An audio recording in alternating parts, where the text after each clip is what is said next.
Бранко Азевски на Христијан Мицкоски му се пожали од економските политики на Зоран Заев. Председателот на Стопанската комора пред лидерот на опозицијата рече дека власта е почнала даночната реформа без да го консултира бизнис секторот. Му порача дека економските мерки треба да бидат приоритет во програмите на политичките партии. Нашите замерки одеа во делот на нашата вклученост во тој процес. Значи, мислевме дека во еден период на почетокот бевме заобиколени. Со една реченица сакам да кажам дека Стопанската комора на Македонија сака да гради мостови меѓу опозицијата и позицијата за економските прашања. Очекувам со еден сериозен пристап со кој што мислам дека актуелната влада ќе мора да се фати во коштец. На неколку сектори, ако се организира на подобар начин, ќе можеме тоа да го испорачаме.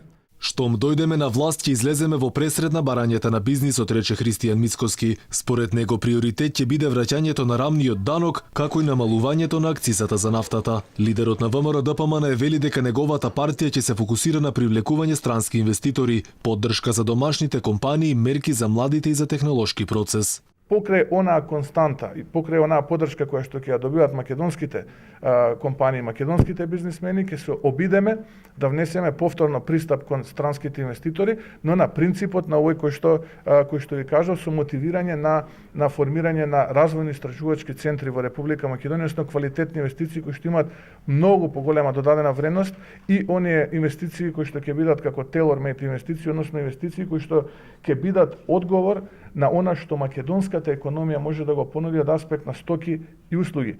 Но освен прогресивниот данок по скапата нафта и подфрлањето во капиталните инвестиции, на бизнисот му тежат и случувањата во регионот. Стопанската комора на Македонија смета дека договорот ЦЕФТА е мртов, особено по случувањата меѓу Косово и Србија. Бизнисмените велат дека имаат сериозни проблеми со извозот во соседството и дека им се потребни итни мерки за поддршка кои засега изостануваат.